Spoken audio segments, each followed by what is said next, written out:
মুসলিম বিশ্বের অন্যতম ধনী রাষ্ট্র হচ্ছে কুয়েত। আল্লাহর দেয়া তেল গ্যাস বিক্রি করে তারা সম্পদের পাহাড় গড়ছে। আর এই সম্পদ মুসলিম উম্মার উন্নয়ন এবং নিরাপত্তায় কোনো ভূমিকা রাখছে না। তারা নিজেদের গদি বাঁচাতে পশ্চিমাদের জুতা চাটতে চাটতে সেই জুতার গুণা বের করে ফেলে। তারপরেও তাদের জ্ঞান ফিরছে না। তারা সম্পদ এবং নারীর লোভে বেহুশ হয়ে পড়ে আছে। কুয়েতের বর্তমান প্রধানমন্ত্রী গতকালকে অর্থাৎ 23 ডিসেম্বর 2024 সালে তাদের রাষ্ট্রীয় সর্বোচ্চ সম্মাননা পুরস্কার দ্য অর্ডার অফ মুবারক আল কবির ডান্ডিয়ার কুখ্যাত প্রধানমন্ত্রী বরেন্দ্র মোদির হাতে তুলে দেন এই পবিত্র এবং রাষ্ট্রীয় সর্বোচ্চ সম্মাননা পুরস্কার।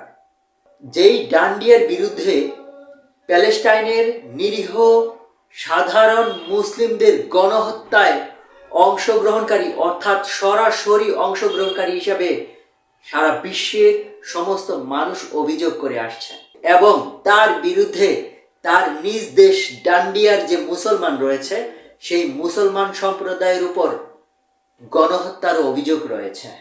এই বিশ্বের মুসলিম নিধনের জন্য এই ডান্ডিয়ার প্রধানমন্ত্রী বরেন্দ্র মোদিকে মানুষ সরাসরি অভিযুক্ত করে থাকে।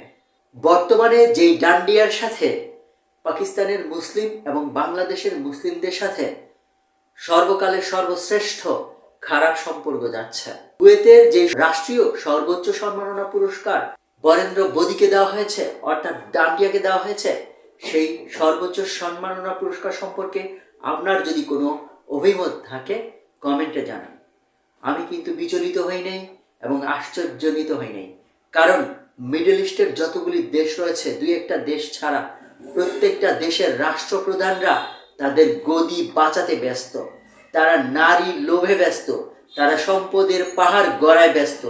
তারা সেই এলাকার যে সাধারণ মানুষ রয়েছে, সাধারণ মুসলিম জনতা রয়েছে, তাদের যে পালস সেটা বোঝার চেষ্টা করছে না। তারা শুধু পশ্চিমাদের জুতা চাটায় ব্যস্ত থাকে। রাব্বুল আলামিনের যে নিয়ামত তেল গ্যাস এবং অন্যান্য সম্পদ রয়েছে, যেগুলি রাব্বুল আলামিন তাদেরকে সাধারণ মানুষের উন্নয়নে ব্যয় করার জন্য দিয়েছে, সেগুলি তারা সম্পদ সংগ্রহ করে সেগুলি বিক্রি করে সম্পদের পাহাড় গড়ছে আর পশ্চিমাদের পা চাটছে।